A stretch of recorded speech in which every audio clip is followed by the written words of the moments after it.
লিল্লাহি তাকবীর। লাঠিওয়ালা হুজুরের আগমন, খতিবে বাঙ্গালের আগমন, আল্লামা জুনায়েদ আল হাবিব সাহেবের আগমন। আকরামাকাল্লাহ, আমিন, আতালাল্লাহু উমরাক। শেষ করতেন না? বসেন বসেন বসেন। দেখছেন এতক্ষণ এরা ক্যামেরা লাড়াচাড়া করে না। আমি গরিব মানুষ, আমার বস আইসে এখন সবটি খারাই গেছে। শয়তান কোথাকার, তোকে বক্তব্য দেবো রাখা। আল্লাহ, আচ্ছা ঠিক আছে ঠিক আছে। আমাদের শেষ কথা, শুরুতে একটা কথা বলেনি। শুরুর কিছু কথা আমার এলোমেলো মনে হবে আপনাদের কাছে, আমি বলেই নিচ্ছি। একটা উদাহরণ শুনেন, তাই আর কথাগুলোকে এলোমেলো মনে হবে না। বাড়িতে মেহমান আসছে, মেজবান যাবে বাড়িতে বাজার করতে, হোস্ট বাড়িওয়ালা। এখন মেহমান বলে, ভাই তোমাদের বাজারটা দেখার জন্য আমিও একটু যাবো সাথে, বলে চলো। তো বাড়িওয়ালা একবার গোশতের দোকানে যায়, একবার মাছের দোকানে যায়, একবার সবজি, এক এক দোকানে এক এক আইটেম। তো মেহমান বলে, ভাই তুমি বাজার করবা ভালো কথা, এত দোকানে যাও কেন? তো বাড়িওয়ালা জবাব দেয়, ভাই রে বাজার করতে নানান দোকানে যাওয়া লাগে, আমি কই কই যাই এটা তোমার বিষয় না, তুমি দেখবা দস্তরখানে খানা ঠিক আছে কিনা। তা আমিও আপনাদেরকে নিয়ে এখন বাজারে বাজারে ঘুরব, আমি বলেই নিব আমি যে বাজারে আছি। আপনার এটা বিষয় না যে আমি কই কই কই কই যাই, আপনি দেখবেন শেষে দস্তরখানে খানা ঠিক আছে কিনা। আমি যখন বাজার করা শেষ হবে আমি বলবো যে বাবা বাজার করা শেষ, চলেন এবার টেবিলে বসি, ঠিক আছে ইনশাআল্লাহ। তো এখন হরেক রকমের কথা খালি গিট্টু লাগতে থাকবে, খালি শুনতে থাকেন মনোযোগ দিয়ে। কিন্তু এটাও ঠিক, মেজবানের সাথে সাথে না চললে কিন্তু হারায়া যাবে। বাজারে অনেক অলিগলি আছে, হারায়া যাবে। হারায়া যেন না যান, তাহলে কিন্তু আর খাওয়া লাগবে না, রাত এমনি অনেক হয়ে গেছে। দোস্ত, কাফেরদের যে বক্তব্যের মূল কথা দুইটা। এক, কোরআন নিজে শুনবা না, আরেক হচ্ছে কাউকে শুনতে দিবা না। মূলত বক্তব্যটা কাফেরদের না, মূলত বক্তব্যটা ইবলিসের। ইবলিস যুগে যুগে তার সতীর্থ যারা থাকে, সহযোগী, অনুসারী, অনুগামী, তার গোলাম, তার বান্দা, ওদেরকে দিয়ে এই কথাগুলো যোগে যোগে বিভিন্ন কাটিং করে করে বলা। কথা একটাই, উদ্দেশ্য একটাই। কারণ ইবলিসের চূড়ান্ত টার্গেট হচ্ছে বান্দাকে রব থেকে বিচ্ছিন্ন করা। ইবলিস এটা নিজে বলেছে। কুরআনুল কারীমের সূরা আরাফ আয়াত 16 আল্লাহ ইবলিসের ওই বক্তব্য এনেছেন। আল্লাহ বলেন, قال فبما أغويتني لأقعدن لهم صراطك المستقيم। আল্লাহ যাদের কারণে আমারে তাড়াইছে আমি ওদেরকে ছাড়বো না। আচ্ছা, একটা মাঝখানে চিপার কথা বাইর করি, মাঝে মাঝে চিপার কথা বাইর করবো, মনোযোগ দিয়ে জবাব দিয়ে। ইবলিসকে আল্লাহ তাড়াইছেন কার কারণে? দেখছেন, ইবলিসের বাটপাড়িতে আমরা ঘুরে গেছি। ইবলিসকে আল্লাহ আদমের কারণে তাড়ান নাই, ইবলিসকে তাড়াইছেন আল্লাহ ইবলিসের অপরাধের কারণে। কিন্তু ইবলিসের এটা একটা কৌশল, সে বলেছে আল্লাহ যাদের কারণে আমাদের তাড়াইছেন, মানে নিজের অপরাধটা আরেকজনের কাঁধে চাপায়া দেওয়া। এটা ইবলিসের একটা স্বভাব। এই সমাজও এই স্বভাব এখন প্র্যাকটিস হয়। আমার নবীকে নিয়ে গালি দেয়, দোষ ওইটা না, দোষ হইল প্রতিবাদ কেন করে। আমার শিক্ষা ব্যবস্থা নিয়ে চক্রান্ত হয়, দোষ ওইটা না, দোষ হইল প্রতিবাদ কেন করে। একজনের দোষ আরেকজনের কাঁধে চাপায়া দেওয়া, এই স্বভাব কার? আল্লাহ আমি ছাড়বো না। ওরা যেই রাস্তা দিয়ে আপনার কাছে আসবে ওই সিরাতে মুস্তাকিমে আমি বসে যাব। এটা হলো এক নম্বর কথা। ইবলিস আল্লাহ থেকে বান্দাকে বিচ্ছিন্ন করবে, কথা গেল নেই। দুই নম্বর কথা, ইবলিস জানে তার এই টার্গেট পুরো করার রাস্তা কি, প্রক্রিয়া কি, তরিকা পদ্ধতি কি। সেটা হচ্ছে বান্দাকে কোরআন থেকে দূরে সরায়া দাও, বান্দা অটোমেটিক রব থেকে বিচ্ছিন্ন হয়ে যাবে। এই কথার প্রমাণ কি? সূরা রহমানের প্রথম 3টা আয়াত একটু খেয়াল করলে এই কথার বাস্তবতা পাবেন। আল্লাহ বলেন, খুব মনোযোগ লাগবে, আল্লাহ বলেন আর রহমান আল্লামাল কুরআন খলাকাল ইনসান। রহমান আল্লাহ বলেন, 1 নম্বর আয়াত, সিরিয়াল মনে রাখবেন। 2, আল্লামাল কোরআন, যে কোরআন শিখালেন। বলেন কোরআন শিক্ষা কয় নম্বরে? সবাই বলেন 3, খালাকাল ইনসান, যিনি মানুষ সৃষ্টি করলেন। বলেন মানুষ সৃষ্টি কয় নম্বরে? কোরআন শিক্ষা কয় নম্বরে? মানুষ সৃষ্টি কয় নম্বরে? এবার বুঝে শুনে জবাব দেন, আমরা কোরআন আগে শিখছি না আগে দুনিয়ায় আসছি? বিচিও জবাব দিছে সহি। তা আগে যদি দুনিয়ায় আসি তো আল্লাহ আমাদের বুঝ মতো বলার কথা এমন, আর রহমান খলাকাল ইনসান আল্লামাল কুরআন। আমাদের বুঝ মতো এমন বলা দরকার ছিল যে আমি রহমান, আমি মানুষ সৃষ্টি করছি, আমি কোরআন শিখাইছি। তাহলে কোরআন শিক্ষার ব্যাপার আগে কেন আনলে? মানুষ সৃষ্টির ব্যাপার পরে কেন নিলেন? প্রশ্ন জাগে না জাগে না? এত অনেক ব্যাখ্যা মুফাসসিররা দিয়েছেন, অত ব্যাখ্যা দেওয়ার সময় কোথায়? তাইলে ওই ব্যাপারে আবার ওটার থেকে দূরে আপনাদের প্রশ্ন দিয়ে আবার আরেক বিপদে ফেলে দরকার নেই। আমি 2টা ব্যাখ্যা দিয়ে শুধু বুঝার জন্য, একটা বুঝানোর জন্যে আর একটা আলোচনাকে আগায় নেওয়ার জন্য। আগে বুঝের ব্যাখ্যাটা শুনে। আল্লাহ বুঝাইয়া দিচ্ছেন, বান্দা আমি তোমাকে আগে সৃষ্টি করছি, কিন্তু কোরআন শিক্ষার ব্যাপারে আগে কেন নিলাম? আমি তোমাকে জানাইয়া দিতে চাই, তুমি মানুষ তখনই পরিচয় দিতে পারবা যখন আগে কোরআনই শিক্ষায় শিক্ষিত হবা। যদি কোরআনই শিক্ষা না থাকে তুমি দেখতে মানুষ, আসলে মানুষ না। এর একটা উদাহরণ না দিলে তো বুঝবেন না। ওই যে হযরত তসলিমা নাসরিনের কথা বলেছেন না? আমি বলেছি আমি হযরতের কথাই তাফসীর ব্যাখ্যা করব। তসলিমা নাসরিন তার এক বইয়ের মধ্যে লিখেছিল, এই পেট আমার পেটের মধ্যে আমি যেখান থেকে খুশি সেখান থেকে বাচ্চা নিই। ওই মিয়া নাউজুবিল্লাহ পড়ার আন্দাজ ঠিকই তো বুঝছি। আমি তার এই বক্তব্য পায় খুব খুশি হয়েছি। আরে মাশাআল্লাহ, দারুণ কথা কইছে। কারণ ওর এই বক্তব্যের কারণে আল্লাহর কালামের সিরিয়াল বুঝে আসছে। আল্লাহ যে বলছে কোরআনী শিক্ষায় শিক্ষিত না হয়ে তুমি দেখতে মানুষ, আসলে মানুষ না। তাসলিমার এই বক্তব্য দিয়ে আল্লাহর কালামের এই সিরিয়াল বুঝে আসছে। তাসলিমাও বুঝাইয়া দিছে, আমি যেহেতু কোরআনী শিক্ষায় শিক্ষিত না, তাই আমি দেখতে মানুষ, আসলে মানুষ না। কেন? কারণ যেখান থেকে খুশি সেখান থেকে পেটের মধ্যে বাচ্চা নেওয়া, এটা কোনো মানুষের চরিত্র না, এটা তো কুত্তার চরিত্র। বুঝাইয়া দিছে আমি দেখতে মানুষ, আসলে একটা চুল্লা কুত্তি। কোন কুত্তি? চুল্লা কুত্তি, নতুন নাম দিছি, কজরে কর।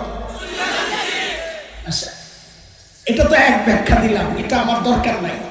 আলোচনার জন্য যে ব্যাখ্যা দরকার ওইটা বোঝা। আয়াতগুলোকে উপর থেকে নিচের দিকে সাজান। উপরে আর রহমান, মাঝখানে আল্লামাল কুরআন, নিচে খালাকাল ইনসান। উপরে রহমান, বলেন আমার সাথে সবাই, উপরে, মাঝখানে কোরআন, বলেন নিচে ইনসান, বলেন। এবার আপনারা বলেন উপরে, মাঝখানে, নিচে। আল্লাহ যেন বলছেন বান্দারে, আমি রহমান উপরে, তুমি ইনসান নিচে। আমি রহমানের রহমান যদি তুমি মানুষ পর্যন্ত আনতে চাও, দুনিয়ার কোন তন্ত্রে মন্ত্রে কাজ হবে না। রাস্তা একটাই, রহমান আর বান্দার মাঝখান দিয়া কোরআন ঢুকায়া দাও। কোরআন ঢুকবে, রহমানের সাথে বান্দার সম্পর্ক হবে। কোরআনের সাথে সম্পর্ক নাই, রহমানের সাথেও সম্পর্ক নাই। এই খবর শয়তানের আছে না নাই? কিন্তু শয়তান এই জন্যে মানুষকে রহমান থেকে বিচ্ছিন্ন করার জন্য টার্গেট বানাইছে, অনেক কোরআন থেকে দূরে সরা। এই 2 নম্বর কথা গেল। 3 নাম্বার বাজারে সদাই করতেছি, খেয়াল নেই। শয়তান বড় বাটপা না চালাক? জোরে বলেন, জোরে বলেন। বাটপার না চালাক? বাটপার আর চালাকের পার্থক্য তো বলবেন, বুঝাইতে সময় লাগবে, থাকবা। চালাক যে সে রহমান চিনবে, মালিক চিনবে, সে মতো চলবে, এটা হলো চালাক। কোরআনে আসছে না সূরা আলে ইমরানের মধ্যে, ইন্না ফি খালকিস সামাওয়াতি ওয়াল আরদি ওয়া ইখতিলাফিল লাইলি ওয়ান নাহার লাআয়াতিন লিউলিল আলবাব। যার মাথায় মগজ আছে সৃষ্টির পরিবর্তন দেখে সে স্রষ্টা খুঁজে পায়। কাজে যে স্রষ্টা চেনে না, স্রষ্টা মানে না, ওর মাথায় মগজ নাই বলে এত বড় বিজ্ঞানী, মাথায় মগজ নাই, না না, ওগুলা মগজ না, ওগুলা ডিজিটাল গোবর। তো শয়তান চালাক না বাটপা? জোরে বলেন, জোরে বলেন, আরো জোরে বলেন, যেন শয়তান শুনলে কষ্ট পায়। আচ্ছা, বাটপার কোনোদিন মানুষকে এক পদ্ধতিতে ধোঁকা দেয় না, ধরা পড়া যাবে না। শয়তান আল্লাহকে না জানায় দিছে, আমি কিন্তু আপনার বান্দারে ধোঁকা দেওয়ার সময় পদ্ধতি একটা গ্রহণ করব না। সূরা আরাফ আয়াত 17। শয়তান বলে, সুম্মা লাআতিয়ান্নাহুম মিন বাইনি আইদিহিম ওয়া মিন খালফিহিম ওয়া আন আইমানিহিম ওয়া আন শামাইলিহিম ওয়া লা তাজিদু আকসারাহুম শাকিরিন। আল্লাহ আমি আপনার বান্দারের সামনে দিয়া, আমি দিক বলবো, আপনারা সংখ্যা বলবেন, সামনে দিয়া বলেন না, পেছন দিয়া, ডান দিয়া, বাম দিয়া, কটা হলো? মুফাসসিরিন ইকরাম এর অনেক ব্যাখ্যা দিয়েছেন। কেউ কেউ এই ব্যাখ্যাও দিয়েছেন যে শয়তান ধোঁকা দেওয়ার ক্ষেত্রে কমপক্ষে 4টা পদ্ধতি গ্রহণ করবে। কটা? এই ব্যাখ্যার কারণ কি? কারণ হচ্ছে ঠিক 2 আয়াত পর আমাদের বাবা মাকে যে শয়তান ধোঁকা দিছে, আল্লাহ দেখা দিয়েছেন, ওখানেও পদ্ধতি ছিল 4টা। আচ্ছা চলেন ওই শেষ 2 আয়াত শুনে, 20-21 নম্বর আয়াত। আল্লাহ বলেন, فوسوس لهما الشيطان ليبدي لهما ما وري عنهما من سوآتهما وقال ما نهاكما ربكما عن هذه الشجرة إلا أن تكونا ملكين أو تكونا من الخالدين وقاسمهما إني لكما لمن الناصحين।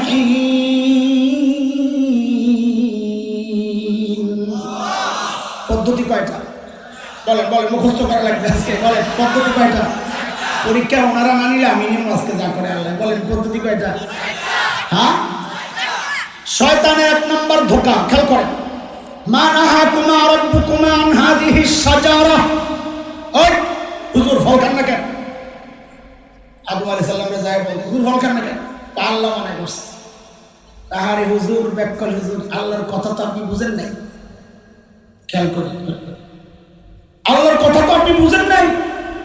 কি সে মাদ্রাসা ছাত্ররা আগে বুঝে, আর শাজারা মারিফা নাকিরার পেজ দিছে।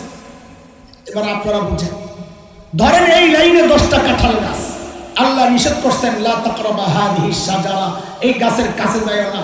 শয়তান বলে আল্লাহ এই যে আশ-শাজারা, এই যে 1 নম্বর নির্দিষ্ট গাছ, ও এর কাছে যাইতে মানা করছে, আরো 9টা রয়ে গেছে, এটা তো মানা করে নাই। তাহলে আল্লাহর কালামের সর্বপ্রথম ব্যাখ্যা দিয়েছেন কি? মুফাসসির হুজুরের নাম কি? বলে বলেন, মুফাসসির হুজুরের নাম কি? কাজে 5 তলা টুপি, হাবা কাবা, গালের মধ্যে মাখা টাকা দেখে কাটতে হয়ে যায় না। দেখেন লেখাপড়া কই করছে, বিষয় এটা না। নতুন এক ফিতনার ভিতর গোড়া বাইর করি, গোড়া। এই যে শয়তান আল্লাহর কালামের ব্যাখ্যা দিছে কার সামনে? নবীর সামনে। বলেন, আমি যা বলি শিখাই দিই ওইটা বলেন, কার সামনে?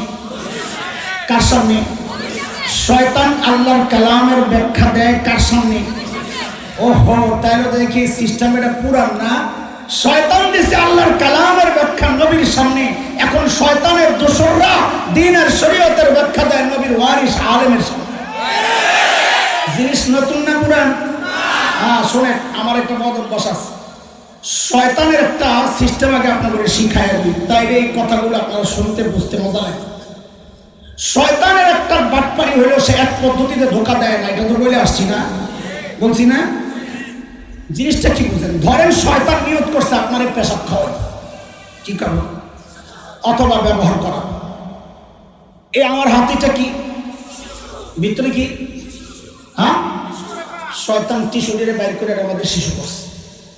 একটা নিয়ত আপনার এর পেশাব ব্যবহার করায় নিয়ে বলতেছে, ল আরব আমিরাত থেকে আনছি তোর লেগা ভালো দামি আতর, আপনি নাকের কাছে নিয়ে দেন। মানুষের পেশাবে তো দুর্গন্ধ, শয়তানটা তো আরো মারাত্মক। শয়তানকে কাম তৈল না, ওর ওই একটা পানির বোতল এর মধ্যে পেশাব করছে, করে নিয়ে কয় নে খেজুরের রস খা। আপনি মুখটা খুইলা মুখের কাছে নিয়ে দেন, দুর্বল খবিস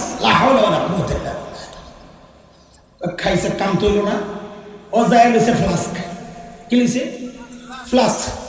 ফ্লাস্ক একটাই না, ওটার মধ্যে পেশাব করছে। শীতকালের পেশাব ধোয়া উড়ে করে নিয়ে করে চাকা কি খা, আর কথা বলে আপনি কাছে নিয়ে ধর। ভিতরে জিনিস কিন্তু বারবার একটাই, প্যাকেট খানি পাল্টা।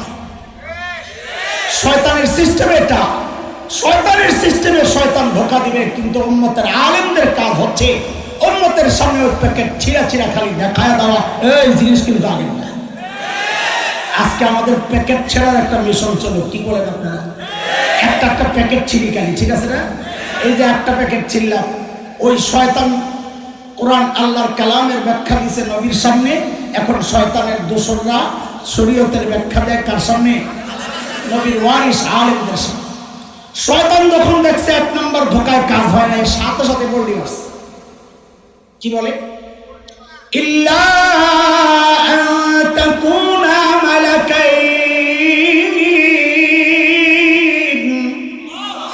এই ফল খান না কেন? আল্লাহ মানা করছে। হারি ব্যাক করল, হুজুর আল্লাহ কি জন্য মানা করছে বুঝেন কিছু? নাই মৌলবী, আল্লাহ মানা করছে আপনি এই ফল খাইলে ফেরেশতা হয়ে যাবে, এটা আল্লাহ চায় না। বলে ধোকা কি? ও মাদ্রাসাওয়ালারা জানে আহলুস সুন্নাহ ওয়াল জামাতের আকীদা হচ্ছে সমস্ত নবীদের মর্যাদা সব ফেরেশতার উপরে। নবী দাবি না ফেরেশতা দাবি? তাহলে শয়তান চাইছে আদমকে ফল খাওয়াইয়া কি বানাইতে? ঠকাইতে চাইছে না জিতাইতে চাইছে?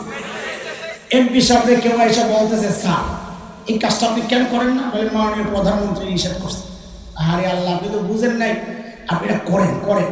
মাননীয় প্রধানমন্ত্রী এটা নিষেধ করছেন কেন জানেন? আপনি কাজটা করলে আপনি চেয়ারম্যান হয়ে যাবেন, এটা প্রধানমন্ত্রী চায় না। ঠকাইতে চাইছে না জিতাইতে চাইছে? হ্যাঁ, আপনারা মনে করছেন ওই কাম শেষ, এই সিস্টেমে আর ধোকা চলবে না? এই সিস্টেমে ধোকা চলছে, বিশেষ করে আমাদের কি সেটা খেয়াল করা হয় যুবক ছেলেমেয়েরা। হীনমন্যতায় ভুলব না, আমার কথাটা শোনো, আমার এক গাইয়া নবী ভাইব না, তবে অত আধুনিক হয়েও না যা কাবির আসলাফের রেখে যাওয়া রাস্তা ভুলে যাও। এখন এই মাদ্রাসা শিক্ষা ব্যবস্থা নিয়ে একটা চক্রান্ত চলছে। কি চক্রান্ত? যে সিলেবাস সংস্কার করা দরকার। ভালো কথা, কি ঢুকাইবা? ইংরেজি ঢুকাও, বিজ্ঞান ঢুকাও, এটা ঢুকাও, ওইটা ঢুকাও। কেন, কি সমস্যা? বলে যেন আলেম ডাক্তার হয়ে বাইর হয়, আলেম ইঞ্জিনিয়ার হয়ে বাইর। বাপরে বাপ, কি মায়া আমাদের জন্য, সুবহানাল্লাহ। আমার এক গাইয়া মনে করিস না আমি ইংরেজির বিরুদ্ধে না, আমার মাদ্রাসা ইংরেজির জন্য আলাদা কোর্স আছে।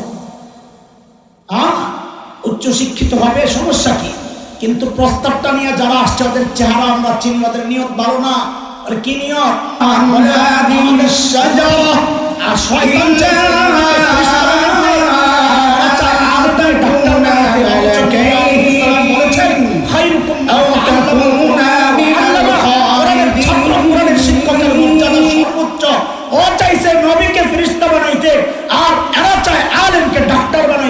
জিতাইতে চায় না, ঠকাইতে চায়।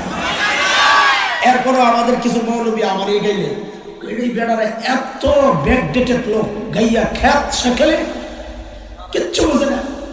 কিন্তু আমি একটু বিনয়ের সাথে ওদেরকে জিজ্ঞেস করতে চাই, এর গাধা, এই মানুষগুলো কয়দিন এই প্রস্তাব নিয়ে ঢাকা মেডিকেলে গেছে, কয়দিন এই প্রস্তাব নিয়ে বইটা গেছে যে তোমাদের শিক্ষা ব্যবস্থা সিলেবাস সংস্কার করো।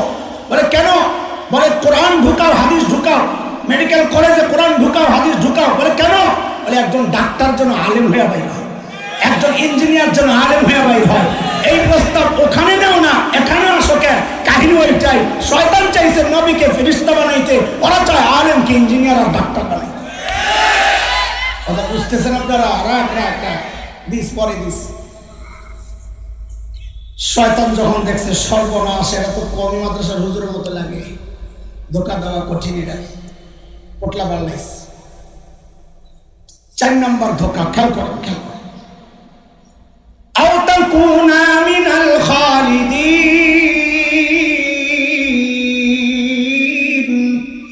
ওই ফল কেন খান না? তো আল্লাহ মনে করছে, দেখো আল্লাহ মনে করছে এই ফল খাইলে জান্নাতে স্থায়ীভাবে থাকার ব্যবস্থা হয়ে যাবে, এটা আল্লাহ চায় না। বলে হ্যাঁ, কি ধোকা? ধোকা হচ্ছে আল্লাহর মর্জির খেলাফ বক্তব্য। আল্লাহ তোমার হাওয়াকে জান্নাতে স্থায়ীভাবে থাকার জন্য বানানি গেল।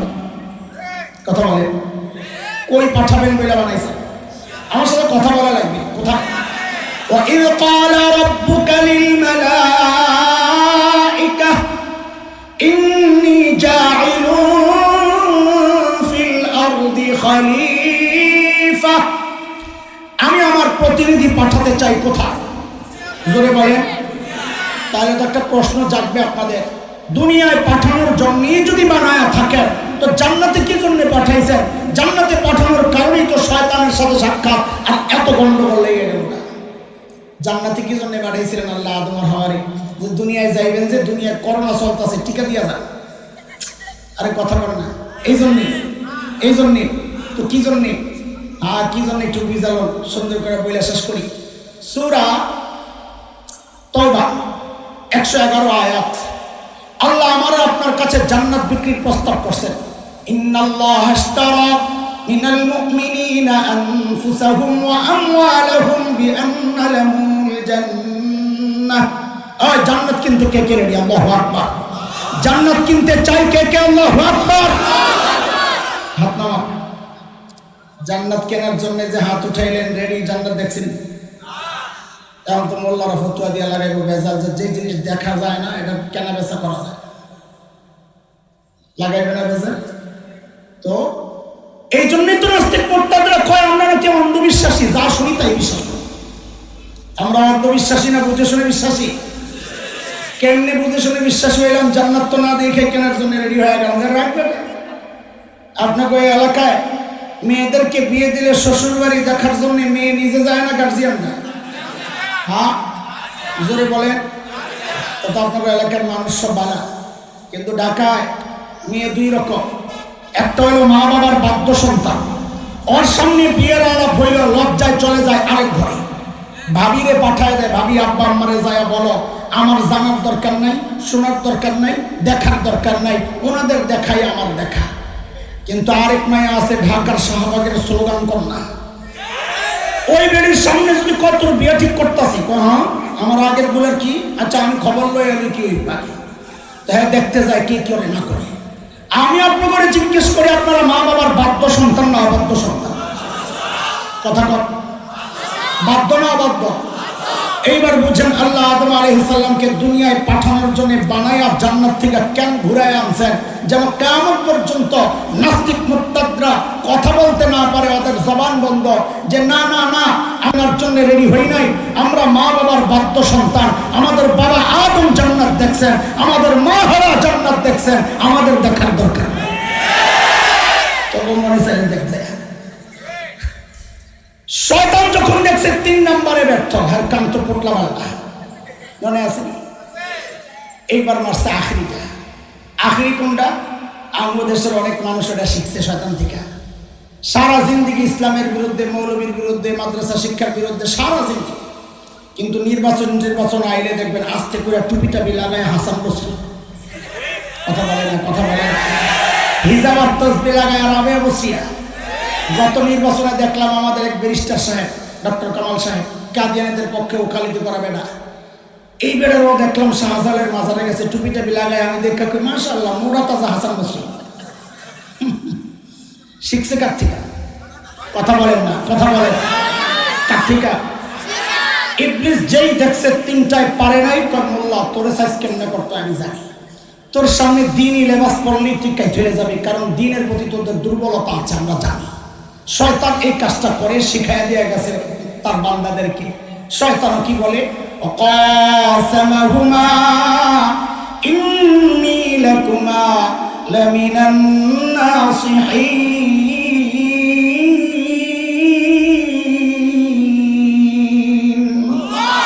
আল্লাহর কসম খায়া কয় হুজুর আমরা আপনাকে হিতাকাঙ্ক্ষী। মাশাআল্লাহ, আমেরিকা যার বন্ধু হয় তারা শত্রু লাগে না। সাতের ডার বললাম না, আমি কই আছি রে? কোন জায়গায়? সবাই বলে না তো, ভুলে গেছে নাকি? কোন জায়গায়? বাজারে। আচ্ছা, বাজার বেশি করলে তো খিদা বেশি লেগে গেছে বোগা, চলেন এইবারে একেবারে খাওয়ানোর টেবিলে লয়ে যাই। এতক্ষণ কি বুঝাইলাম?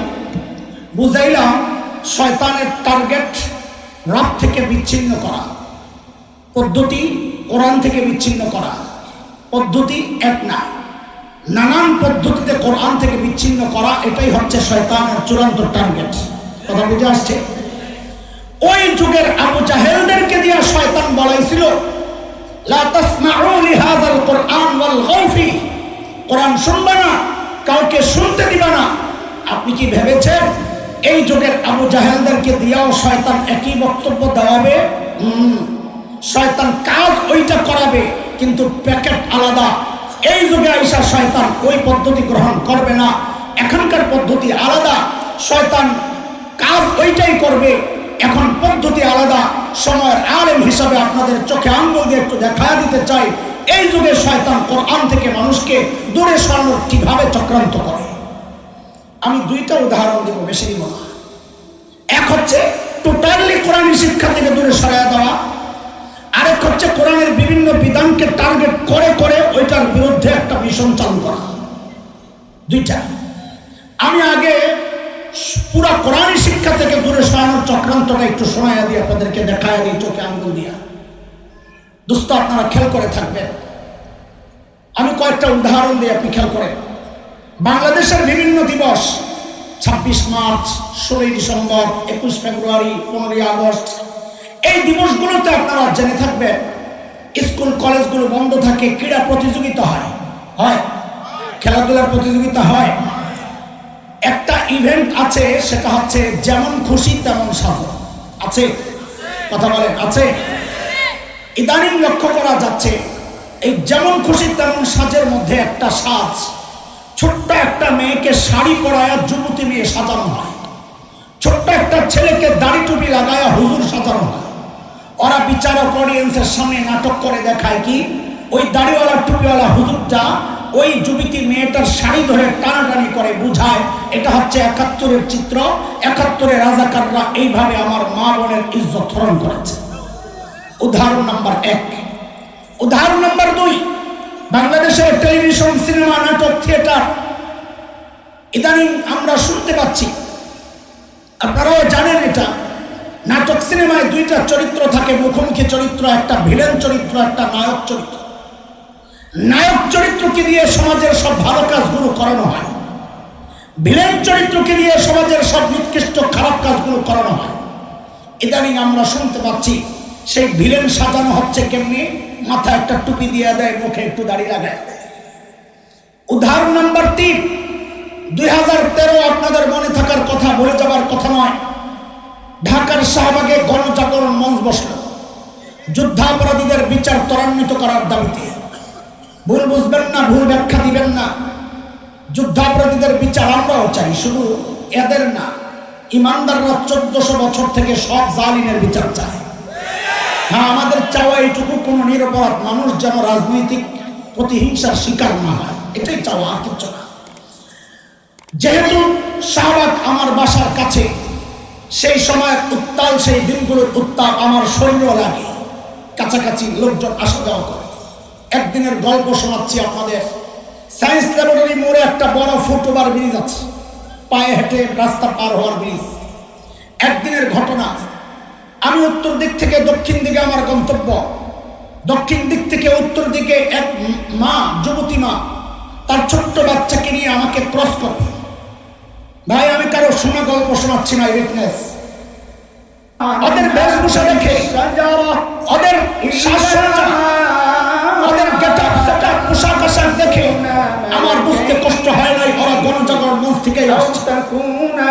এতে আমার কোনো আপত্তি নেই। কেন? কারণ এটা মায়ের জিম্মাদারি সন্তানের হৃদয়ে ইমানি চেতনা জাগ্রত করা। এটা মায়ের জিম্মাদারি সন্তানের হৃদয়ে দেশপ্রেম জাগ্রত করা। বিপত্তি বাঁধল কোথায়? ওই মা যখন ওই সন্তানকে নিয়ে আমাকে ক্রস করবে, ঠিক ওই মুহূর্তে মা তার সন্তানকে আমাকে ধরায়া দেখায়া শিখায়া দিচ্ছে বলার জন্য, বলো তুই রাজাকার, তুই রাজাকার, তুই রাজাকার। এই ছোট্ট বাচ্চাটা গণজাগরণ মঞ্চে তো গিয়েছে, কিন্তু সে জানতো না রাজাকার দেখতে কেমন। হাট্টি মাটিম টিপ, তারা মাটি মারে ডিম, তাদের খাড়া দুটো সিং, সেই অদ্ভুত প্রাণী কি দুষ্ট চরিত্রের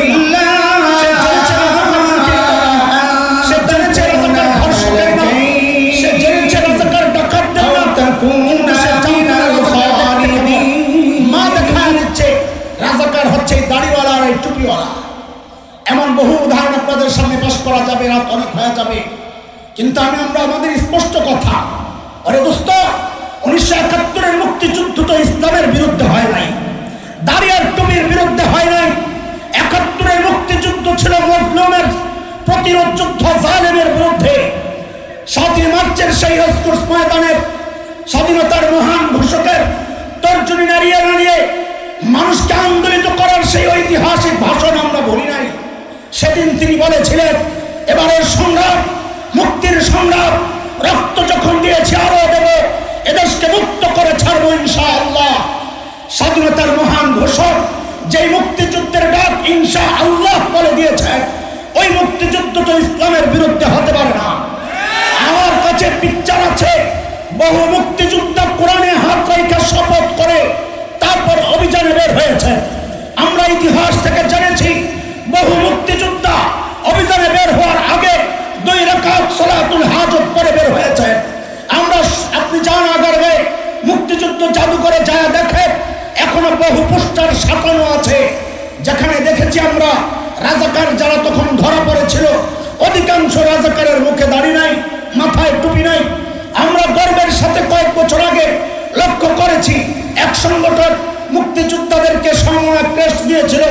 আমরা গর্বের সাথে লক্ষ্য করেছি সেই মুক্তিযোদ্ধাদের অধিকাংশের মুখে দাড়ি, মাথায় টুপি। আমরা গত সরকারের টার্মেও দেখেছি, মুক্তিযুদ্ধ মন্ত্রণালয়ের যে মহান মন্ত্রী ছিলেন আকুমা মুজাম্মেল হক সাহেব, আমরা দেখেছি তারও মুখে দাড়ি, মাথায় টুপি। তাইলে আমাদের জিজ্ঞাসা, এরা কারা যারা মুক্তিযুদ্ধকে ইসলামের বিরুদ্ধে দাঁড় করাতে চায়? এরা কারা যারা মুক্তিযুদ্ধকে দাড়ি আর টুপির বিরুদ্ধে দাঁড় করাতে চায়? আমাদের স্পষ্ট কথা, লুকোচুরির কিচ্ছু নাই। এর সাথে না আওয়ামী লীগের সম্পর্ক, না বিএনপি কোন জামাতের দলের সম্পর্ক, না সরকার না বিরোধী দল কারো সম্পর্ক। এরা হচ্ছে নব্য আবু জাহেল। ওই জোহের আবু জাহেলরা ডাইরেক্ট বলতো, লা তাসমাউ লিহাযাল কুরআন ওয়ালগাউ ফি, কোরআন শুনবা না, কাউকে শুনতে দিবা না। শয়তান বড় বাটপার, এই যুগের আবু জাহেলদেরকে দিয়া কাজ তো এইটাই করাবে, কিন্তু ডাইরেক্ট এই কথা বলাবে না। অপপ্রচারের মাধ্যমে এমন একটা নষ্ট প্রজন্ম তৈরি করছে, যাদের অন্তরে দাড়ির প্রতি, টুপির প্রতি ঘৃণা সৃষ্টি করে। এই দাড়িওয়ালা, টুপিওয়ালা তথা কোরআনের ধারক বাহক শিক্ষক ওলামায়ে কেরাম থেকে বিচ্ছিন্ন করে, ওরা কোরআন থেকে বিচ্ছিন্ন করতে চায়। কিন্তু আমাদের স্পষ্ট পয়গাম, আয় শুনে রাখ, বাংলাদেশে ইসলাম কচুরি পানার মতো ভেসে আসে নাই। এই দেশের ইসলামের গোড়ায় বহু রক্ত ঝরেছে। যেই জমিন রক্ত মিশ্রিত হয়, ওই জমিন থেকে ইসলামকে নিশ্চিহ্ন করা যায় না।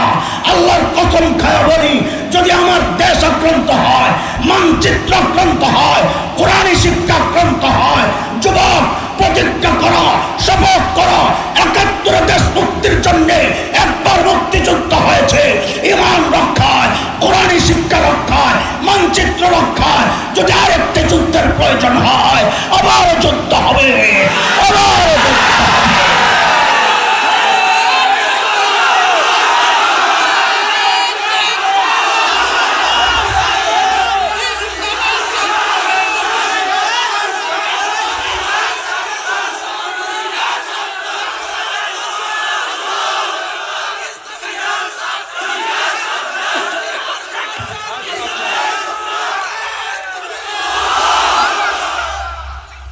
আমি বলেছিলাম নানান পদ্ধতি, এটা হচ্ছে টোটালি কোরআনী শিক্ষা থেকে দূরে সরানোর একটা চক্রান্তের ধারা।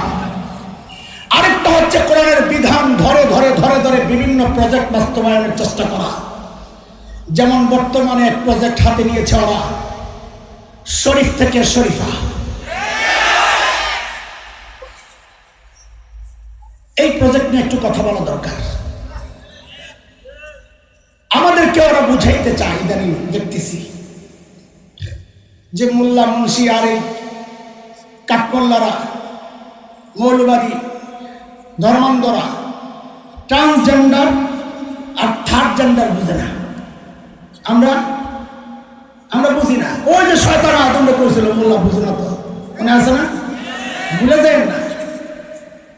তা আপনাকে একটু বুঝাই, দেখেন আপনারা বুঝেন কিনা। আগে থার্ড জেন্ডার বুঝেন। আমি ক্ষমা চাই নিচ্ছি, আমাদের অনেক মা বোনরা শুনছেন, আমাদের সন্তান তুল্য অনেকে আছেন, ছোট ভাইরা আছেন। কথাগুলো বলতে আমাদের কষ্ট লাগবে, কিন্তু করব কি নিরুপায়।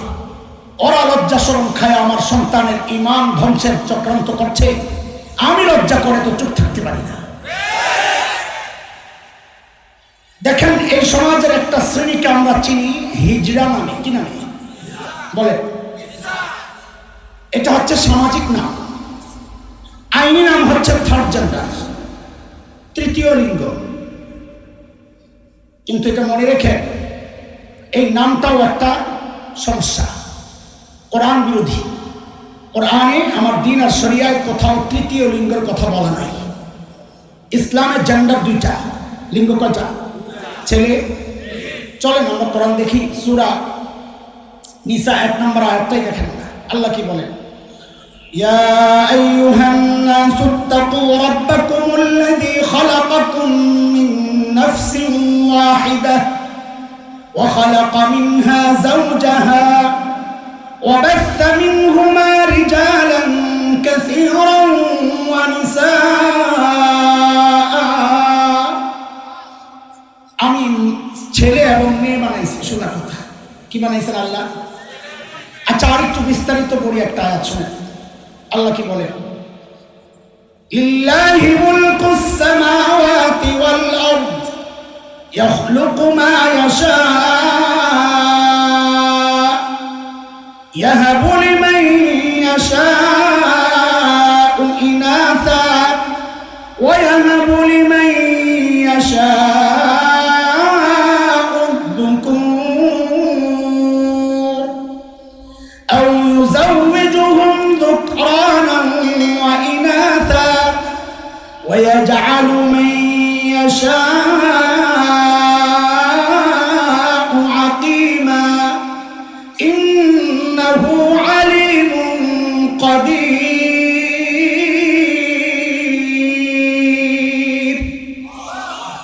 আল্লাহ বলেন, আমি যাকে চাই তাকে শুধু মেয়ে দিই। কি দেন? জোরে বলেন। কে কে আছেন মেয়ের বাপ? মেয়ের বাপ কে কে আছেন? শুধু মেয়েওয়ালা। আরে বাপ রে বাপ, শুধু মেয়েওয়ালা আস্তে আস্তে কমতেছে। শুধু মেয়ের বাপ, ছেলে নাই। পোলার বাপরা খেয়াল করেন, শুধু মেয়ের বাপ। এই আপনাকেও কথা দিছে আল্লাহ। হাত নামান। পোলা ভাই, তোমরা সুরত গণ, এক সুরত। আল্লাহ বলেন, যাকে চাই তাকে আমি শুধু ছেলে দিই। এই শুধু পোলার বাপ, বাপরে কম তো না। হাত নামান। এই পোলা ভাই, কয় সুরত? কয় সুরত? আল্লাহ বলেন, যাকে চাই তাকে আমি ছেলেও দেই, মেয়েও দিই। অনেক না, আমরা সদস্য বেশি। আচ্ছা, এই কয় সুরত? কথা বলি না। আল্লাহ বলেন, যাকে চাই তাকে আমি কোনোটাই দেই না, বন্দা রাখি। কয় সূরত?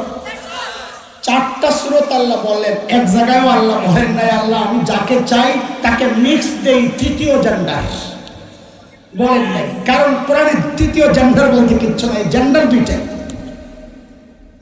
দেখেন এই তৃতীয় জেন্ডার নাম দেওয়ার ফলাফল কি? ফলাফল হচ্ছে এই 2 জেন্ডার এর সমাজ, নষ্ট সমাজ, ইসলাম না মানা সমাজ, ওদেরকে তৃতীয় জেন্ডার নাম দিয়ে এই সমাজ থেকে যখন বের করে দিয়েছে, তখন ওদেরকে মা বাবার স্নেহ থেকে বঞ্চিত করেছে, সামাজিক অধিকার থেকে বঞ্চিত করেছে, বাবা মায়ের সম্পদ থেকে বঞ্চিত করেছে, বিভিন্ন উৎসব আমেজ থেকে, বিভিন্ন আনন্দ উৎসব থেকে বঞ্চিত করেছে, জাগতিক শিক্ষা, দ্বীনি শিক্ষা থেকে বঞ্চিত করেছে। ফলাফল এরা সমাজচ্যুত হয়ে মানুষ যখন সর্বহারা হয়ে যায়, ওই জায়গায় আমরা শুনতাম সর্বহারা মানে এক আতঙ্কের নাম। কারণ সব হারানোর পর তার আর কিছু চাওয়া পাওয়া থাকে না, যা ইচ্ছা তাই করে। আজকে এই তৃতীয় লিঙ্গ নামে যাদেরকে আমরা বইলে সমাজ থেকে বিচ্যুত করেছি, সমাজচ্যুত করেছি, ফলাফল কি? এখন এরা সংঘবদ্ধভাবে রাস্তায় রাস্তায় জোরপূর্বক চাঁদাবাজি করছে। এরা এখন বিয়ে বাড়িতে হানা দিয়া জোরপূর্বক চাঁদাবাজি করছে। এরা এখন এক খতনা হয় যেই বাড়িতে, নতুন সন্তান হয় যেই বাড়িতে, ওই বাড়িতে যায় জোরপূর্বক চাঁদা আদায় করছে। এবং শুধু তাই না, রাতের আধারে এমন কোনো অষ্টামি নাই যা তারা করছে না। আমরা বলবো এর জন্য ওরা যতটা দায়ী, তার চেয়ে বেশি দায়ী ইসলাম না মানা এই নষ্ট সমাজ। কেন? কেন ওদেরকে বের করলি? কেন বের করে এখন ওদের অধিকার আদায়ের আইন করে? কেন? আমার দিন যে অধিকার দিয়ে গেছে। আমি যখন ঢুকতেছিলাম, মাননীয় এমপি সাহেব কথা বলতেছিলেন, এবার বুঝলেন কখন আইছি। মাননীয় এমপি সাহেব কথা বলতেছিলেন, তিনি বলছিলেন ইসলাম আমাকে শুধু এই ওয়াজ মাহফিল আর ওই জান্নাতের সুসংবাদ আর জাহান্নামের ভয় দেখায় না, ইসলাম আমার জীবনের সব জায়গায় কিভাবে চলতে হবে তা শেখায়। মাননীয় এমপি সাহেব বলেছিলেন না? আসলেন নি আপনারা ওই সময়? মাশাআল্লাহ। হ্যাঁ, আমিও ছিলাম। হ্যাঁ, আমার তখন ভালো লাগতেছিল। আমি বলছি পাইছি একটা সূত্র, ওই এটা বলা লাগবে। আমরাও বলি আমি এমন আনকমপ্লিট ইসলাম কবুল করি নাই। আমাদের হযরত আলী সাহেব দামাত বারাকাতুহুল আলিয়া বলেছেন, আমি বলেছি আমি হযরতের কথারই ব্যাখ্যা দিব। আল্লাহ বলেছেন আল ইয়াউমা আকমালতু লাকুম দীনাকুম ওয়া আতমামতু আলাইকুম নি'মাতি ওয়া রাদিতু লাকুমুল ইসলাম দীনা। আমি এমন আনকমপ্লিট দিন গ্রহণ করি নাই যেমন একটা শ্রেণী সম্পর্কে আমার দিন কোনো সমাধান দেয় নাই। আমার নবী আলাইহিস সালাম এদের ব্যাপারে সমাধান দিয়ে গেছেন, হিজরতের ব্যাপারে সমাধান দিয়ে গেছেন। যদি ছেলের মতো পেশাব করে ছেলের বিধান তার জন্যে, যদি মেয়ের মতো পেশাব করে মেয়ের বিধান তার জন্যে। হ্যাঁ, আরেকটা আছে, কোনোটাই বোঝা যাচ্ছে না, আমরা বলি খমসা মুশকিলা, তার জন্য বিধান আছে। আমার দিন তার জন্য বিধান দিয়েছে, তার আলাদা বিধান নাই। এই সমাজের ছেলের যা বিধান, ছেলের যা অধিকার তারও সেই অধিকার, মেয়ের যা অধিকার তারও সেই অধিকার। আলাদা করে তাদের জন্য বিধান ঠিক করা মানে হচ্ছে গাছের গোড়া কেটে আগায় পানি ঢালা। কিন্তু দোস্ত, থার্ড জেন্ডার আর ট্রান্সজেন্ডার এক জিনিস না। একটা হচ্ছে বায়োলজিক্যাল ব্যাপার, একটা হচ্ছে মানসিক ব্যাপার, একটা হচ্ছে দেখা যায় সোজা কথা সমস্যা, অসঙ্গতি, আরেকটা হচ্ছে কেমন কেমন জানি লাগে। বলেন না, আরেকটার নাম কি? বলেন, সবাই বলেন, আরেকটার নাম কি? কেমন কেমন জানি লাগে। আচ্ছা, ছোট্ট করে আরেকটা কথা বলেন, এই যে থার্ড জেন্ডার শব্দটা কেন অযৌক্তিক আপনারা বলেন তো? চোখ ছাড়া যদি কেউ জন্ম নেয় তাকে আপনারা থার্ড জেন্ডার বলেন? বলেন কি বলেন? অঙ্গ প্রতিবন্ধী, তার নাম কি? এই বিশাল হাতটা ছাড়া জন্ম নিলে কি বলেন? প্রতিবন্ধী। একটা পুরা পা ছাড়া যদি কেউ জন্ম নেয় কি বলবে? প্রতিবন্ধী। সব অঙ্গের যে কোনো একটা ছাড়া যদি কেউ জন্ম নেয় তার নাম যদি হয় প্রতিবন্ধী, তো যৌনাঙ্গ সমস্যা সহ কেউ জন্ম নিলে তার নাম কেন থার্ড জেন্ডার? কোন যুক্তিতে? সেও একটা প্রতিবন্ধী, তার চিকিৎসা আছে, চিকিৎসা আছে। তার যদি চিকিৎসা করা হয়, অস্ত্রোপচার করা হয়, এর ব্যাপারে আমাদের কোনো কথা নাই, এটা বিধান আছে। কিন্তু থার্ড জেন্ডার আর ট্রান্সজেন্ডার এক জিনিস না। ট্রান্সজেন্ডার কি জিনিস? আমরা বলেছি ট্রান্সজেন্ডার হচ্ছে মানসিক সমস্যা।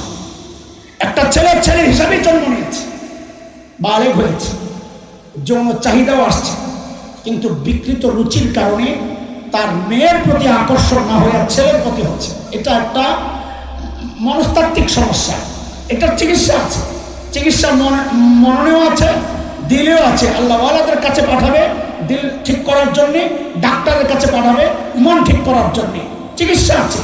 কিন্তু পশ্চিমারা আইন করছে, আইন। কেউ যদি বলে আমার মনে হচ্ছে এটা তার মানবাধিকার, এটা তার অধিকার, তাকে আইন করে বলতে হবে হ্যাঁ তোমার কি মনে হয়, বলে আমার কাছে নিজেকে মেয়ে মনে হয়, তাইলে বুঝতে হবে এতদিন মেয়েটা একটা ভুল শরীরের মধ্যে ছিল, ওই শরীরটারে কাটতে এখন তারে মেয়ে বানায় দাও। আপনি মনে মনে ভাবতেছেন এই পশ্চিমাগর নষ্ট আবর্জনা বাংলাদেশে আপনারা এগুলো কেন আলোচনায় আনতেছেন? আনতেছি এই জন্যে কারণ আপনারা তো ঘুমায় আছে, একটু জাগানোর জন্য।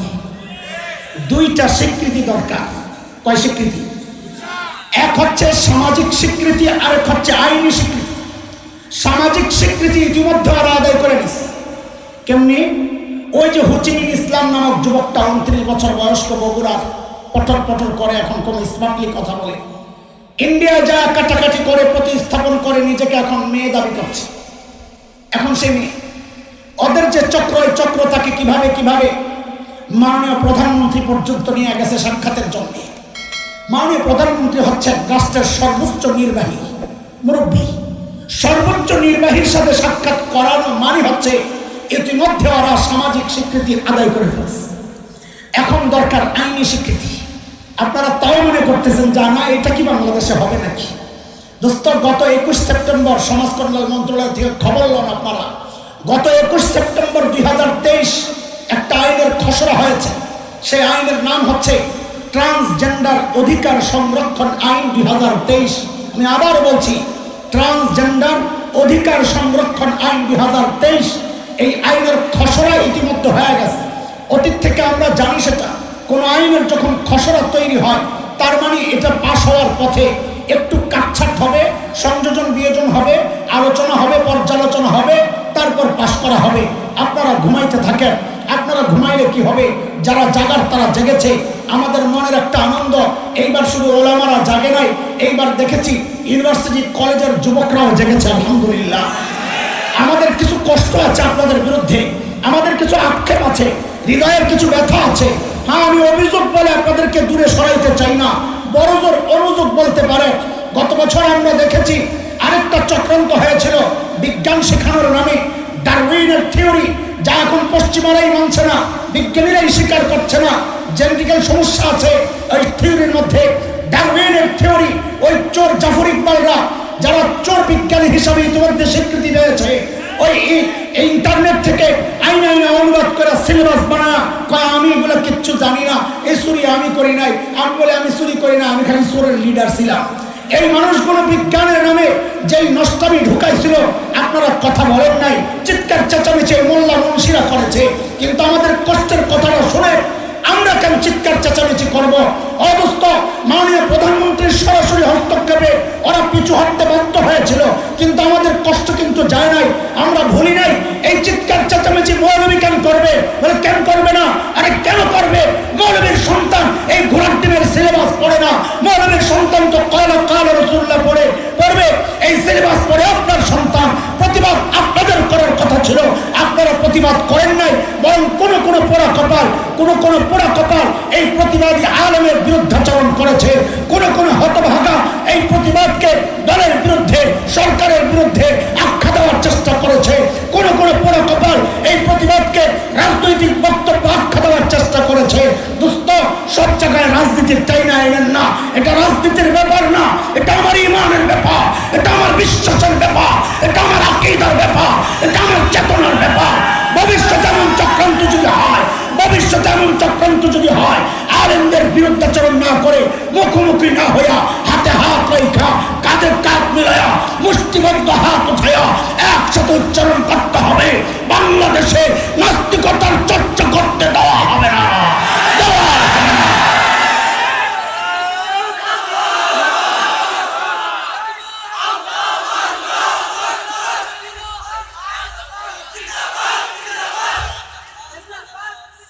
খেয়াল করেন দোস্ত, খেয়াল করেন। বিষয় হচ্ছে, বিষয়টা কি আসলে? চলেন একটু গোড়ায় হাত দিই, গোড়া খুঁজে। ভূমিকম্প হলে ভূবিজ্ঞানীরা উৎপত্তি স্থল বের করে কোন জায়গার প্লেট নাড়াচাড়া লাগছে, যেহেতু দ্বীনের ঝামেলা শুরু হয়েছে, দ্বীনের মধ্যে আলেম হিসাবে আমাদেরও কাজ হচ্ছে উৎপত্তি স্থল বের করা। এটা আসছে কোত্থেকে? এই ট্রান্সজেন্ডার আসছে কোত্থেকে? কোরআনে আছে শয়তান যে আল্লাহরে নানান চ্যালেঞ্জ দিছিল আল্লাহকে, এর মধ্যে একটা চ্যালেঞ্জ আছে, 4টা চ্যালেঞ্জ একটা আয়াতে। আমি আয়াতটা আগে শোনাই, তারপর আপনাদেরকে বলি কোত্থেকে আসছে। আল্লাহ বলে শয়তানের কথা, ওয়ালা উদিল্লান্নাহুম ওয়ালা উমান্নিয়ান্নাহুম ওয়ালা আমুরান্নাহুম ফালায়ুবাত্তিকুন্না আযানাল আনআম ওয়ালা আমুরান্নাহুম ফালায়ুগাইয়িরুন্না খালকাল্লাহ। শয়তানের চ্যালেঞ্জ, আল্লাহ আমি আপনার বান্দারে হুকুম করব ওরা যেন সৃষ্টির পরিবর্তন করে। বলে সৃষ্টির পরিবর্তন মানে, বলে শরীফরে কাটটা শরীফা বানায়। সৃষ্টির পরিবর্তন মানে ছেলেরে মেয়ে বানাবে, মেয়েরে ছেলে বানাবে। তো আল্লাহর জবাব কি? যে শয়তান এই কাজে সফল হবে কি হবে না? আল্লাহ কি বলেন? আল্লাহর জবাব, ফাআকিম ওয়াজহাকা লিদ-দীন হানিফা ফিতরাতাল্লাহিল্লাতী ফাতারান-নাস আলাইহা লা তাবদীলা লিখালকিল্লাহ যালিকাদ-দীনুল কাইয়িম ওয়ালাকিন্না আকসারান-নাস লা ইয়া'লামুন। আল্লাহ বলেন লা তাবদীলা লিখালকিল্লাহ। আল্লাহর চ্যালেঞ্জ, আমি যাকে ছেলে বানাইছি সারা দুনিয়ার চিকিৎসা বিজ্ঞানী চেষ্টা করে তারে মেয়ে বানাইতে পারবে না। আমি যাকে মেয়ে বানাইছি সারা দুনিয়ার চিকিৎসা বিজ্ঞানী চেষ্টা করে তারে ছেলে বানাইতে পারবে না। আল্লাহ বলেন পারবি না। কাড়াকাড়ি করলে কি হবে? শয়তানকে আমি করব। দল দুইটা হয়ে গেছে। হযরত বলেছিলেন আমাদের আলিপুর সাহেব হুজুর, দল দুইটা হয়ে গেছে, একটার নাম হিজবুল্লাহ আরেকটা হিজবুশ শয়তান। একটা আল্লাহর মিশন বাস্তবায়ন করবে, আরেকটা শয়তানের মিশন বাস্তবায়ন করবে। এখন আপনাদের সিদ্ধান্ত নেওয়ার সময় আসছে কোন দলের সাথে আপনি যুক্ত হবেন। মুহতারাম হাজরিন, খেয়াল করেন, আমি দুইটা পোটলা ছিটতে চাই খুব সংক্ষেপে। কি অবস্থা আল্লাহ জানে। শেষ? আচ্ছা ঠিক আছে, খেয়াল করেন, পোটলা দুইটা ছিঁড়ে রয়েছে, কি করবো কর ছিড়ব? আচ্ছা শোনে, দেখেন আমি আগেই বলেছিলাম, মনে আছে শয়তানের কাজ কি? বাধাগ্রস্ত হইলে যায় পিছনে যায় কি করে? কথা বলে না, কি করে? কি করে? মোড়ক পাল্টায়, প্যাকেট পাল্টায়। মনে আছে তো না? বোতল, টিস্যু পেপার, ফ্লাস্ক, মনে আছে তো? শয়তান চাইছিল এই সমাজে একটা নোংরামি ছড়াইতে। সেই নোংরামির নাম সমকামিতা। কিনা? বহু চেষ্টা করছে, নানান ভাবে চেষ্টা করছে, কিন্তু বিচ্ছিন্ন কিছু ঘটনা ছাড়া এদেশের সব শ্রেণীর মানুষ, বিশেষ করে ইমানদাররা, তারা জানে এটা কত ভয়ঙ্কর অপরাধ। যে অপরাধের কারণে আল্লাহ সুবহানাহু ওয়া তাআলা কওমে লূতকে ধ্বংস করেছেন। যেই ধ্বংসের চিহ্ন আজও মৃত সাগর বয়ে বেড়াচ্ছে, ইসরায়েল জর্ডানের কাছে যে সাগর। শয়তান বহুভাবে চেষ্টা করে, যখন দেখছে ব্যর্থ, পারছে না, ওর পিছনে গেছে, যায়া কয় প্যাকেট আরেকটা নয়। বলে কি প্যাকেট দেবো বস? বলে ট্রান্সজেন্ডার নামক একটা প্যাকেট বানা। ওই ট্রান্সজেন্ডারের প্যাকেটাই না এখন আপনার সামনে পেশ করছে। ভিতরে কিন্তু সমকামিতা। জিনিস কি আগেরটাই? জিনিস কি? এখন আপনি বলবেন জিনিস আগেরটা কেমনি হুজুর? বুঝলাম না, চিন্তিত হয়েছি। ওই যে ছেলেটা বড় হয়ে যে এখন বলতেছে আমার কেমন কেমন জানি লাগে, মনে আছে তো? আমাদের এক ভাই মাওলানা মিজানুর রহমান আজহারি হাফিজাহুল্লাহ দারুণ একটা কথা বলছেন, আমার খুব পছন্দ হয়েছে। নামটা কেন বললাম? আমাদের বড়দের নসিহত, কারো কথা সুন্দর হইলে নিজের নামে চালাইয়া দিও না, এলেমের বরকত যায় না। ইন্না মিন বরকাতিল ইলম আন তুযিফাহু ইলা আহলি। দোস্ত এবার একটা কও না, ইন্না মিন বরকাতিল ইলম আন তুযিফাহু ইলা আহলি। এলেমের বরকত যে বলেছে তার দিকে সম্বোধন করা। তো দারুণ একটা কথা বলছে, আমার খুব পছন্দ হয়েছে। বলে আপনারা যে খালি বলেন মনে মনে মনে মনে হইলেই তারে দিয়ে দিবেন মেয়েদের সাথে। এখন কোন শিয়াল যদি হঠাৎ করে বলে আমার কাছে কেমন কেমন যায় লাগে, নিজের মুরগি মুরগি লাগে, এমনকি শিয়ালের মুরগির খড়ে দিবেন? শিয়ালের তো অধিকার আছে। সাবাস ভাই, তোমার কপালে চুমা। আল্লাহ, ওই যে ছেলেটা বড় হয়েছে ছেলে হিসাবে, এখন বিকৃত রুচির কারণে তার আকর্ষণ ছেলের দিকে, সে নিজেকে মেয়ে বানাইল। আল্লাহ বলেন লা তাবদীলা লিখালকিল্লাহ, তুই ছেলে ছেলেই হইছিস। এখন সে বিয়ে করবে কাকে বলেন তো, ছেলে না মেয়েকে? সাবাস, কি কাকে? মেয়েকে বিয়ে করলে তো আর তার মেয়ে সাজার দরকার ছিল না, ছেলে মেয়ে বিয়ে করত। ছেলেকে বিয়ে করবে, ওইটা হলো অরিজিনাল ছেলে, এটা হলো কাটাকাটি ছেলে। কারণ আল্লাহ বলেছেন লা তাবদীলা লিখালকিল্লাহ, তুই মেয়ে হইতে পারবি না, আমি যা বানাইছি তাই হইছস। এখন সংসার কার কার? কার কার? এখন যদি শারীরিক সম্পর্ক হয় কার কার হবে? নাউযুবিল্লাহি মিন যালিক, এটাই তো সমকামিতা। ঠিক একটা মেয়েও যদি করে তাই তো হবে। শয়তান আরেকটা স্লোগান বাজারে ছাড়ছিল, শয়তানি। আমাদের হুজুর বলেছেন, আমি আগেই বলেছি, হুজুরের কথার ব্যাখ্যা আমি দিচ্ছি। সূরা নিসা 11 নম্বর আয়াত উদ্ধৃতি দিয়েছেন হযরত। ওই আয়াতে কি আছে? লিজ্জাকারি মিসলু হাজ্জিল উনসায়াইন, দুই মেয়ে যা পাবে এক ছেলে তা পাবে। আমি সহজ করার জন্য আপনাদের থেকে কিছু কথা শুনি, আপনারা আমার সাথে বলেন, ছেলে পাবে যা, জোরে বলেন, ছেলে বলেন, ছেলে পাবে যা, মেয়ে পাবে অর্ধেক। মেয়ে পাবে যা, ছেলে পাবে ডাবল। বলেন না, মেয়ে যা পাবে ছেলে ডাবল। এখন ওরা ওই নারীবাদী তথাকথিত, এরা এটার বিরুদ্ধে খুব লাগছে। কিভাবে? যে একটা একই বাবার সন্তান, ছেলেও বাবার মেয়েও বাবার, একই বাবার সন্তান, একজন পাবে ডাবল একজন সিঙ্গেল, এটা কেমন অমানবিকতা! এটারে বাজারে খুব চেষ্টা করছে বলতে, একটা সস্তা স্লোগান ছাড়ছে, সেই স্লোগানের নাম হচ্ছে সমান অধিকার। বলে স্লোগানের নাম কি? এই স্লোগানে অনেক দিনদার ভাইও বিভ্রান্ত হয়েছে। আরে আমার নিজের মুসল্লি একদিন আইসা আমারে বলে কি, হুজুর যাই বলেন না এই বিধানটা না কেমন কেমন জানি লাগে। আমি কই আপনার ইমানটা লইও আমার কেমন কেমন জানি লাগে। কারণ সূরা আহজাবে আল্লাহ বলেছেন না, মা কানা লিমুমিনিন ওয়ালা মুমিনাহ ইযা কাদাল্লাহু ওয়া রাসূলুহু আমরা আন ইয়াকুনা লাহুমুল খিয়ারাতু মিন আমরিহিম। আল্লাহ রাসূলের কোন বিধান আসার পর কেমন কেমন লাগে বলার সুযোগ নাই। আল্লাহ যেভাবে বলেছেন, যা বলেছেন ওইভাবে করার নাম ইসলাম। কথা বলেন। বাকি আপনাকেও তো কেমন কেমন লাগতে পারে না? আমাদের হুজুর খুব যুক্তি দিয়ে এত সুন্দর করে বুঝাইয়া দিয়েছেন, এটাও একটু বুঝেন। আল্লাহ ছেলেকে ভাগ দিয়েছেন কয়টা? বলেন তো আমার সাথে, একটা পড়া মুখস্থের মতো করে বলেন, চিল্লায়া। ছেলেরে ভাগ দিয়েছেন কয়টা? দায়িত্ব দিয়েছেন 4টা। কয়টা? মেয়েরে ভাগ দিয়েছেন কয়টা? দায়িত্ব আমি যেভাবে বলি ওইভাবে বলবেন, তাহলে সুন্দর লাগবে।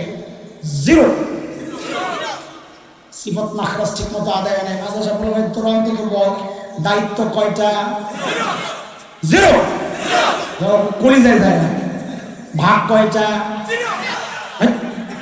ভাগ কয়টা? দায়িত্ব। আবার ভাগ কয়টা? দায়িত্ব। এই কি সমস্যা? সমান অধিকার না তো। এটা বোঝার জন্য আমার দোস্তের একটা গল্প শোনে। মাদ্রাসার বাজার করা, বোর্ডিং ম্যানেজাররা ডাক দিছে, হুজুর বাজার করেন, কত লাগবো? 1000-5 লাগবো। যা, হুজুরের পিচ্ছি আছে একটা, তার বাজারে যাই। যাও হুজুর, ওর লয়ে যান তো। যাওয়ার সময় কেমন জানি মুড়োমুড়ি করে। তো বাবা মা সন্তানের স্বভাব সম্পর্কে সবচেয়ে ভালো জানে, ঠিক না? ভাই বুঝছে ও কি বলতে চায়। পকেট থেকে কচকচে একটা 100 টাকার নোট বের করে বলে, নে মজা খাইস। বলেন কি জন্য দিছে? সবাই বলে হুজুরে দিছিল কত? কি জন্যে? এটা বলা লাগবে সবাই। হুজুরে দিছেন কত? কি জন্যে? পিচ্চিরে দিছে কত? কি জন্যে? আরো জোরে, হুজুর পাইছেন কত? কি জন্যে? পিচ্চি পাইছে কত? কি জন্যে? যেই 100 দিছে পিচ্চি এমন এক মোড়া দিছে। কি জানো না? আরে কিছু বলে না। আরে আশ্চর্য, কি হয়েছে বলবি তো? ভাই নরম মানুষ পাইছে, আরে পায়া দিছে সেটা, আরে বলবি তো কি, আমি নেবো না। আশ্চর্য, কি বলবি তো, আমি 100 নেব না। কত লাগবে তোর? 5000। কি জন্যে? হুজুরে দিছ। হুজুর তো বাজার করবে, আমি বাজারে যাবো না। সমান অধিকার, কোন অধিকার? আরে বলেন না, বলেন এই দাবিটা যৌক্তিক না পাগলামি? চিল্লা এখন আরো জোরে। এই পাগলামিটাই ওরা আপনাদেরকে সমান অধিকার বইলে গোলায় খাওয়াইতে চায়। বলে কেমনি? শুনে, আল্লাহ ছেলেরে ভাগ দিয়েছেন কয়টা যেন দায়িত্ব, মেয়েরে ভাগ কয়টা দায়িত্ব? সাবাস। ছেলের দায়িত্ব 4টা। কি? ও ছেলে, তুমি যদি স্বামী হও তো স্ত্রীর ভরণ পোষণের দায়িত্ব তুমি স্বামী। ও ছেলে, তুমি যদি বাবা হও তো কন্যার ভরণ পোষণের দায়িত্ব তুমি বাবার। ও ছেলে, তুমি যদি সন্তান হও মায়ের ভরণ পোষণের দায়িত্ব তুমি সন্তানের। ও ছেলে, তুমি যদি ভাই হও বোনের ভরণ পোষণের দায়িত্ব তুমি ভাইয়ের। বলেন দায়িত্ব কয়টা? ভাগ কয়টা? এই 2 ভাগ কেন দেওয়া হয়েছে? এই 4 গ্রুপে বাজার করে খাওয়াইতে। আরে ঠিক না, আগে বলেন কি করে খাওয়াইতে? ভাগ দিছে কয়টা? কাজ কি? কি জন্য খাওয়াবে? কি করবে? কি করবে? মাশাআল্লাহ, আল্লাহ মেয়েরে ভাগ দিছেন কয়টা দায়িত্ব? আরে 0 কেমনি? ও মেয়ে, তুমি যদি স্ত্রী হও তো তোমার ভরণ পোষণের দায়িত্ব তোমার স্বামীর। ও মেয়ে, তুমি যদি কন্যা হও তো তোমার ভরণ পোষণের দায়িত্ব তোমার বাবার। ও মেয়ে, তুমি যদি সন্তান না হও, মা হও, তোমার ভরণ পোষণের দায়িত্ব তোমার সন্তানের। ও মেয়ে, তুমি যদি বোন হও তোমার ভরণ পোষণের দায়িত্ব তোমার ভাইয়ের। বলেন দায়িত্ব কয়টা? কয়টা? 0। ভাগ কয়টা? ভাগ কয়টা? দায়িত্ব আরো ধরে কয় দায়িত্ব 0 হইলে ভাগ দিছেন কি জন্যে? কয় মজা খাইতে। বলেন না, হাইসেন পরে, আগে বলেন কি করতে? জোরে বলেন কি করতে? ছেলেরে ভাগ দেওয়া হয়েছে কয়টা? কি জন্যে? আরে বলেন না কি জন্যে? ছেলেরে ভাগ দেওয়া হয়েছে কয়টা? কি জন্যে? মেয়েরে ভাগ দেওয়া হয়েছে কয়টা? কি জন্যে? এখন এই মজা খাওয়া গ্রুপ যদি কয় সমান অধিকার, এটা দাবি যৌক্তিক না পাগলামি? এই পাগলামির দাবি ওরা আপনাদেরকে সমান অধিকারের নামে গিলায় খাওয়াইতে চাইছিল। শয়তান ব্যর্থ হইয়া কয় রাত আসতেছি, এই পোটলা আরেকটা ওরে স্যার কি পোটলা দেবো? বলো ট্রান্সজেন্ডার দাই দিয়ে। তো ট্রান্সজেন্ডার লয়েছে, বলে ও ট্রান্সজেন্ডারের ভিতরে কি কো? ভিতরে সমান অধিকার। কেমনি তো বুঝেন? ওই এক বাবার 1 ছেলে 1 মেয়ে, ভাগ হবে কয়টা? কথা বলে না। কয়টা? ছেলে পাবে কয় ভাগ? মেয়ে পাবে কয় ভাগ? এখন ওই নারীবাদী আর ট্রান্সজেন্ডার বাদীরা আইসা যদি এটা আইন হয়ে যায়, আইসা ওই মেয়েরে কইব, এই তুই বাপের ভাগ কদ্দুর পাইছস? আমার ভাইয়ের থেকে অর্ধেক পাইছি। কয় কেন অর্ধেক পাবি? সমান অধিকার একটা ব্যাপার আছে না? কয় না, দেয় না তো।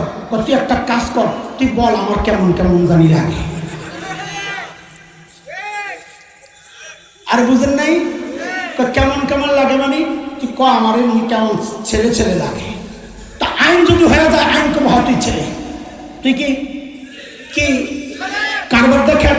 আগে ভাগ হয়তো 2-1, এখন যদি এই ট্রান্সজেন্ডারের আইন পাস হয় আর সে যদি কয় আমার কেমন কেমন জানি লাগে, তো এখন সে কদ্দুর পাইব? কদ্দুর? সমান সমান। কদ্দুর? সমান সমান। শয়তান চাইছিল সমান অধিকারের স্লোগান দিয়া সমাজে আল্লাহর আইনের বিরুদ্ধাচরণ একটা সিদ্ধান্ত চাপায়া দেওয়ার জন্য, বিরুদ্ধে সিদ্ধান্ত চাপায়া দেওয়ার জন্য না পাইরা শয়তানের যে পুরাতন তরিকা আছে যে একটা না পারলে পুটলা পাল্লা, বক্সে পারস্তায় তো বোতলে ল, বোতলে পারস্তায় ফ্লাস গেল, পেশাব করে খাওয়াই তুই হইব। শয়তানের টার্গেট এইটাই, ইসলামের বিরুদ্ধে, কোরআনের বিরুদ্ধে। ওরে তো দাঁড় করাতেই হবে। একদিকে যায় না তার একটা ল, প্যাকেট পাল্টানো এটা শয়তানের কাজ, প্যাকেট ছিঁড়া উম্মতকে দেখায় দেওয়া এটা আলেমের কাজ। কথা বুঝতেছেন আপনারা? আল্লাহ আপনাদেরকে আল্লাহ হেফাজত করেন। শেষ কথা আমার দোস্ত হিসাবে বুঝে বেশি দোস্তের একটা টান দিবেন, আপনারা কান্দে কান্দে বেহুশ হইবেন। আল্লাহ কণ্ঠের মধ্যে সেই মায়া দিছে, আলহামদুলিল্লাহ। এরপরে তার বাড়ি এটা, আমার ওয়াজ নাই। আচ্ছা ঠিক আছে, অসুবিধা নাই। আজকে আপনার ওয়াজ শুনুন না, আমরা ইনশাআল্লাহ শুনে। শেষ কথা হারাম, যদি হারামে কেউ জড়ায়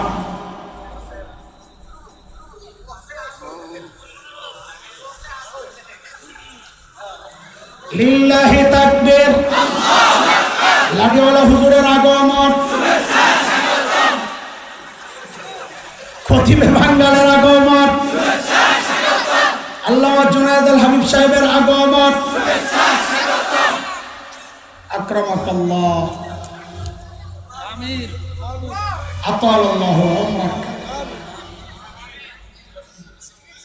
শেষ করতেন না? বসে বসে বসে। দেখছেন এতক্ষণ এরা ক্যামেরা লাড়াচাড়া করে না। আমি গরিব মানুষ, আমার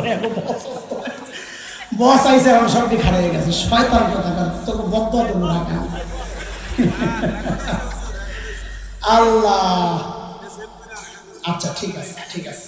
আমাদের শেষ কথা, হারামে যদি কেউ লিপ্ত হয়, এটা কবিরা গুনাহ। বলেন কি মাসালা কি? বলেন না মাসালা কি? আরো সবাই বলেন। কিন্তু মুফতি সাহেবরা জানেন, ওনাদের ফতোয়া, কেউ যদি হারামকে হালাল মনে করে সে কাফের। বলে হারামকে যদি কেউ হালাল মনে করে সে কি?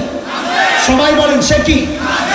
কাজেই ট্রান্সজেন্ডারের এই যে সিস্টেম, আল্লাহর আইন, আল্লাহর বক্তব্যের বিরুদ্ধাচরণ, এটা হালাল না হারাম? আরো জোরে চিৎকার করে বলেন। এখন যদি কেউ এটাকে আইনি স্বীকৃতি চায়, তার মানে সে এটাকে বৈধতা দিতে চায়, তো যারা দাবি করবে তারা কি? আরো জোরে, যারা দাবি করবে তারা কি? কোথাও কেউ যদি পাশ করে তারা কি? যদি সংসদে পাশ হয় ওখানে, এটা আমরা দাওয়াত পৌঁছায় দিই যেন এই ভুলটা না করে, কারণ এটা ইমানের ব্যাপার। সতর্ক করা আমাদের জিম্মাদারি। কোন সংসদ সদস্য যদি প্রতিবাদ না করে, কোন সংসদ সদস্য যদি বিরুদ্ধে না দাঁড়ায়, আর যদি সব সংসদ সদস্য একমত হয়ে এটাকে পাশ করে ফেলে, ফতুয়া যা ফতুয়াই, এটা আমার হাসান জামিলের কথা তো না। আমি বললেও এটা ফতুয়া, আমি না বললেও ফতুয়া। ফতুয়া তো আগের থেকেই কিতাবে লেখা। হারামকে যদি কেউ হালাল মনে করে, আমরা জানা দিচ্ছি সব কাফের হয়ে যাবে, সব কাফের হয়ে যাবে, সব কাফের হয়ে যাবে। কে কাফের হইল না হইল এটা আমাদের জানার বিষয় না, আমরা সতর্ক করতেছি। কিন্তু আমাদের বক্তব্য যেটা, আমার সন্তানকে যদি এই বস্তা পচা, এই নষ্টামি নোংরামি আবর্জনা গিলানোর চেষ্টা হয়, আল্লাহ না করেন যদি এই আইন পাস করার আরো সামনের পদক্ষেপ যদি না হয়, যুবক জাগতে বলছি, ডাকছি, দাঁড়াও, ওঠো, জাগো।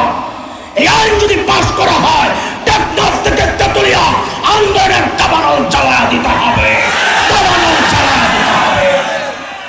প্রস্তুত আছো ইনশাআল্লাহ? কে কে রাজি? আল্লাহু আকবার। আল্লাহ কবুল করেন, আমিন। ওয়া আখিরু দাওয়ানা আলহামদুলিল্লাহি রাব্বিল আলামিন। আসসালামু আলাইকুম ওয়া রাহমাতুল্লাহি ওয়া বারাকাতুহু।